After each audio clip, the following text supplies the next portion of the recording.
5 minute کا مدرسہ۔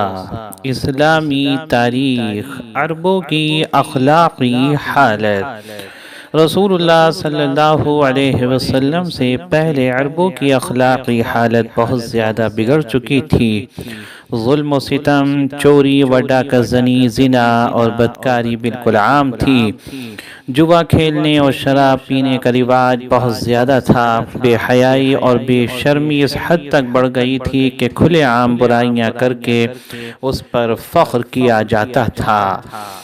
معمولی باتوں پر لڑائیاں ہو جاتی اور پھر برسوں تک جاری رہتی تھیں۔ سود کی نحوست میں پورا معاشرہ جکڑا ہوا تھا۔ عورتوں کے ساتھ انتہائی بے رحمانہ سلوک کیا جاتا تھا۔ انہیں میراث میں حصہ نہیں دیا جاتا تھا اور بعض قبیلے والے لڑکیوں کی پیدائش کو ذلت و رسوائی کا سبب سمجھ کر اپنے ہی ہاتھوں زندہ دفن کر دیا کرتے تھے۔ کمزوروں، یتیموں اور بے کسوں کے ساتھ بڑی ناانصافی برتی جاتی تھی اور ان کے حقوق کو پامال کیا جاتا تھا۔ اس طرح کی اور بھی بہت سی دوسری برائیاں ان میں رواج پا چکی تھیں۔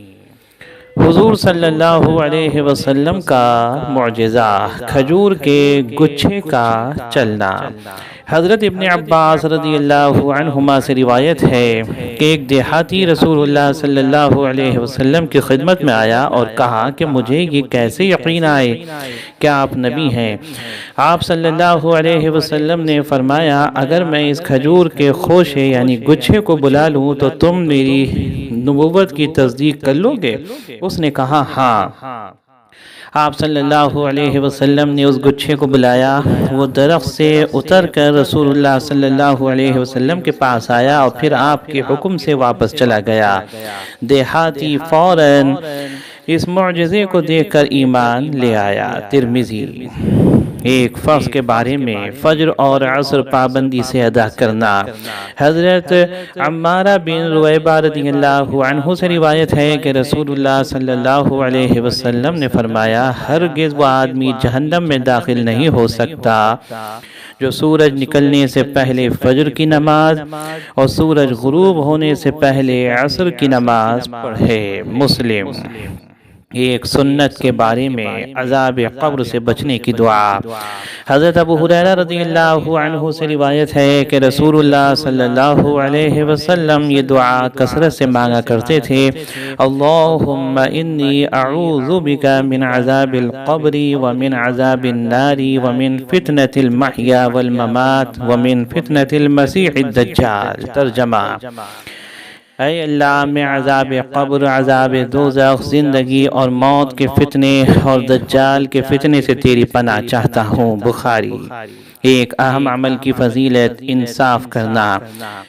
حضرت عبداللہ بن عمرو رضی اللہ عنہ سے روایت ہے کہ رسول اللہ صلی اللہ علیہ وسلم نے فرمایا، انصاف کرنے والے اللہ کے پاس نور کے ممبروں پر ہوں گے، اور یہ وہ لوگ ہوں گے جو اپنی حکومت، اہل و عیال اور رعایا کے متعلق انصاف سے کام لیتے تھے۔ مسلم۔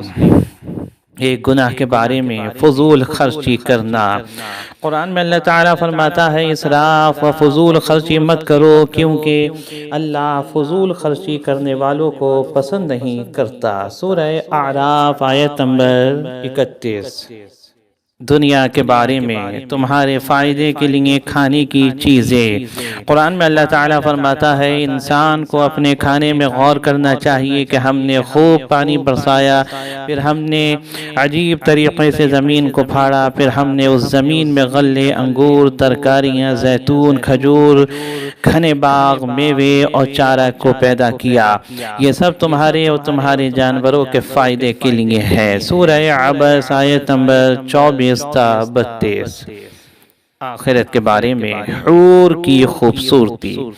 حضرت انس بن مالک رضی اللہ عنہ سے روایت ہے کہ رسول اللہ صلی اللہ علیہ وسلم نے فرمایا، اگر جنت کی کوئی عورت زمین والوں کی طرف جھانک لے تو زمین و آسمان کے درمیان کی تمام چیزوں کو روشن کر دے اور اس کو خوشبو سے بھر دے، اور اس کی اوڑھنی دنیا اور اس میں موجود تمام چیزوں سے بہتر ہے۔ بخاری۔